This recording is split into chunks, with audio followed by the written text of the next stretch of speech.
Olá, meus amigos, bem-vindos ao canal Verdades Ocultas da Bíblia e vamos à parte 2, a continuidade da nossa leitura desta tese, em que fará uma abordagem sobre a influência do zoroastrismo sobre o judaísmo e o cristianismo, e uma abordagem esta que sabidamente é de conhecimento dos acadêmicos da teologia, da história, da religião, da antropologia, também dos estudos da ciência, da religião e dos ditos estudos também das religiões comparadas, que sim, o zoroastrismo é antigo, é mais antigo, precede o judaísmo.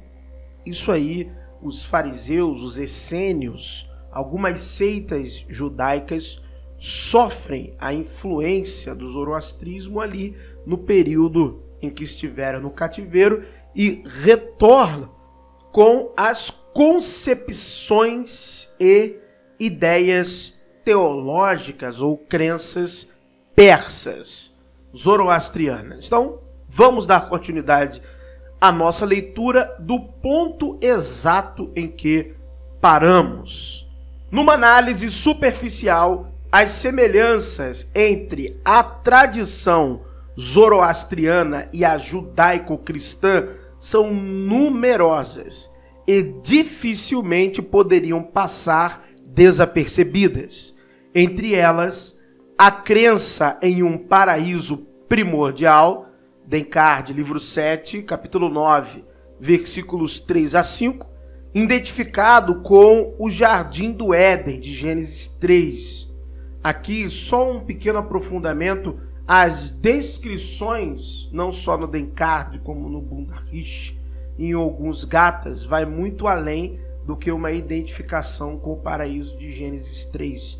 Tem outros elementos, outros aspectos que se caracterizam até com as visões da Nova Jerusalém ou do Novo Céu e da Nova Terra, que é apresentada no Apocalipse de João a partir do capítulo 21. Então, só deixar registrado esse conhecimento aqui também para vocês. A crença num casal humano primordial, que é Machia e Machianag, Bundarrish 5, versículo 5 em diante, e Adão e Eva, que está no Gênesis capítulos 1 e 2. A crença numa grande enchente. No Gênesis, um dilúvio destrói todo o mundo, à exceção do justo Noé e sua família. No Avesta, o inverno despovoa a terra, exceto onde vivia o abençoado Imá. Vem de Idade 2, 46 ao 93. E em cada caso, a terra é repovoada por uma humanidade considerada melhor, a qual é dividida posteriormente em 3 grupos. Os 3 filhos de Teraetaona, sucessor de Imã, chamados Zairia, Sairima e Turá, herdeiros no relato iraniano, e Sem, Cã e Jafé no relato bíblico. Os paralelos entre Zoroastro e Moisés como legisladores sagrados, ideias semelhantes sobre pureza, vem de Idade 5, 1 a 12, Levítico 15, 4 a 12. Eu fiz um vídeo mostrando os capítulos que falam das leis de pureza, algumas leis específicas de Levítico e também que se encontra no livro de Vendidade. Então vocês também podem ir lá e assistir esse vídeo. O vídeo é Moisés copiou Zoroastro. A ideia judaica dos 7 arcanjos, também já fiz vídeo sobre isso, antecipada pela dos 7 ameixa espentas. A ideia dos anjos na corte de Iavé, paralelo estrutural 2 Iázatas com Ahura Mazda, além da noção judaica de anjo da guarda com os Fravashis, zoroastrianos, e a noção do Messias nascido de uma virgem fecundada por emanação divina, assemelhada ao Saoshyant, que, a exemplo do Messias, também leva a história e o tempo à sua consumação, nascido de uma virgem. Todos esses vídeos eu fiz. O único vídeo que eu não fiz ainda é mostrando a diferença, né, entre essa terminologia dos Yazatas e os Fravashis, né, a função deles, mas eu já fiz vídeo sobre o nascimento virginal no zoroastrismo. Eu mostrei o texto, eu não só fiz um vídeo falando, eu mostrei o texto, aonde está, aliás, os dois textos, né, mostrando aonde está estas passagens, a Virgem de Zoroastro, o vídeo. Fiz das leis de purificação, fiz dos arcanjos, mostrando o texto, comparando os arcanjos, fazendo uma tabela, mostrando, e até é óbvio que o zoroastrismo bebeu em fontes anteriores, né? Eu não vou me aprofundar necessariamente no significado dos 7 arcanjos, porque ainda não é o momento, porque, né, nem todo mundo ainda tem o conhecimento necessário para entender o simbolismo disso tudo, mas é só fazer analogia. São 7 arcanjos, 7 espíritos que assistem diante de Deus e por aí vai, que está no livro de Tobias também, que está no Apocalipse, que está em Enoque. Quem são esses 7? Que são os 7, sim, ameixas pentas no zoroastrismo, que no zoroastrismo fala abertamente o que esses ameixas pentas representam. Isso é fácil de se perceber, ok? Então vamos continuar aqui. Especificamente na escatologia, as semelhanças principais são a ideia da separação entre a alma e o corpo na primeira manhã após 3 noites depois da morte. Isso está no Yates 22, 1 a 36, 24, 53 a 64. Já falei no vídeo anterior. Eu fiz um vídeo sobre a questão da ressurreição, nesse conhecimento, né, de que teria o 4º dia. Lembra da passagem de Lázaro? Tem esse vídeo aqui no canal também, eu falando acerca dessa crença. Caso seja necessário, eu faço um outro vídeo explicando melhor, abrindo o texto, e também que isso vem de uma crença anterior. Isso tem que ficar claro pra gente.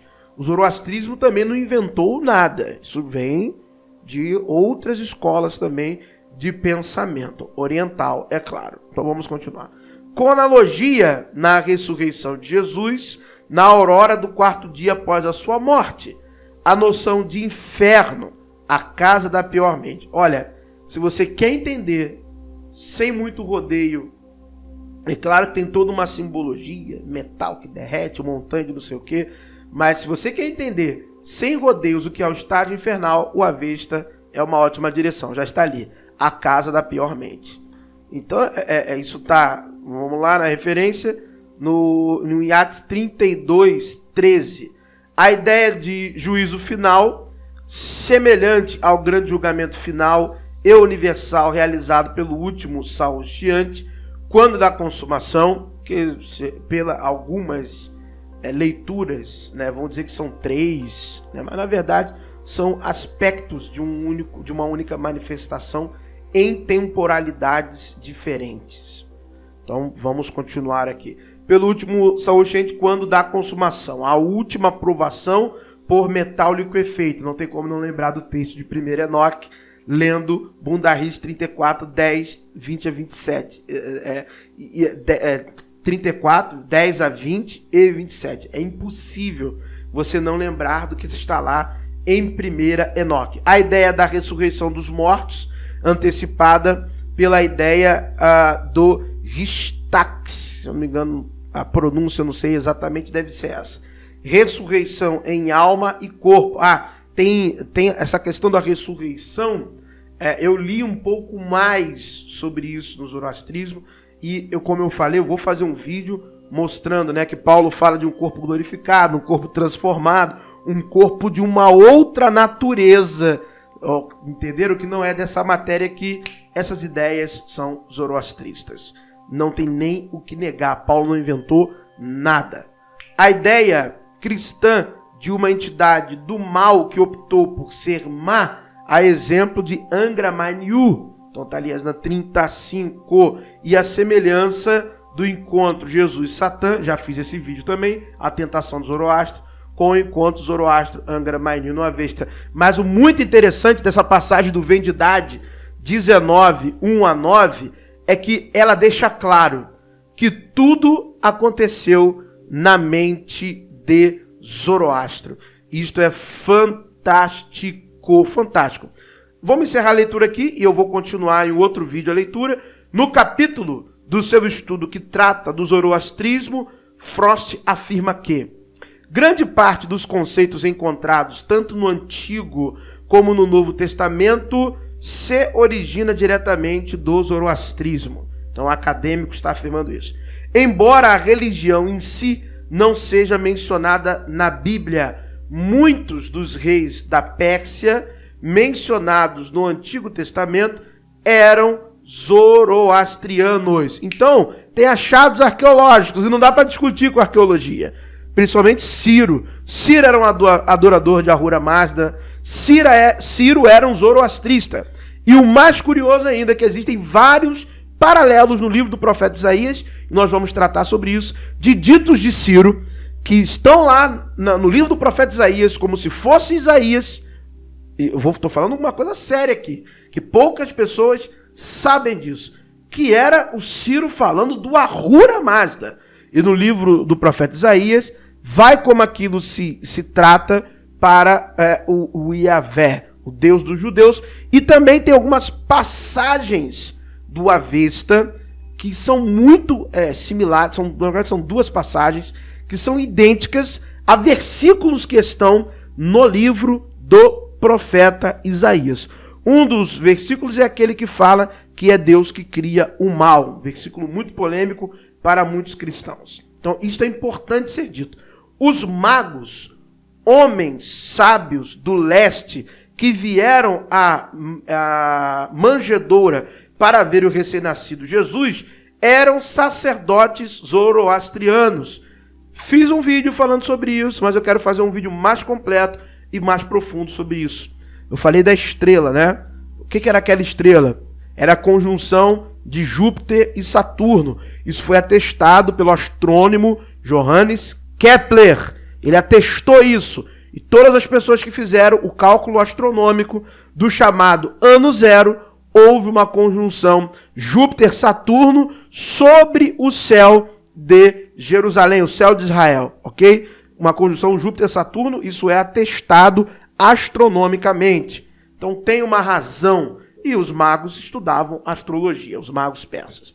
Então você tem aí toda uma construção do mito do nascimento virginal que contém alguns elementos simbólicos que querem revelar um aspecto da realidade acerca desse ano zero. Olha aí, olha as dicas que eu já estou trazendo para vocês. Então vamos continuar. Satã, conforme descrito e aceito na Bíblia, foi introduzido a partir do zoroastrismo, assim como também o elaborado esquema de anjos e demônios, porque isso não tinha no Antigo Testamento. Isso passa a ter com os livros pós-cativeiro babilônico, os livros pós-exílio, que são o livro de Jó, que vai fazer essa tratativa, segundo a Crônicas de Zacarias, é quando Satanás, o Rassatã, ele vai ser introduzido à leitura da Bíblia, da chamada Bíblia hebraica. Então vamos continuar. Assim como também o elaborado esquema, eu li aqui, do Salvador, que deveria vir, e as doutrinas da ressurreição, do juízo final, assim como a concepção de uma vinda futura, uma vida futura a ser vivida no paraíso. Inclusive a palavra paraíso, né, no grego, na própria língua grega, vem da língua persa. Um abraço a todos vocês. Muito obrigado por acompanharem mais um conteúdo no canal.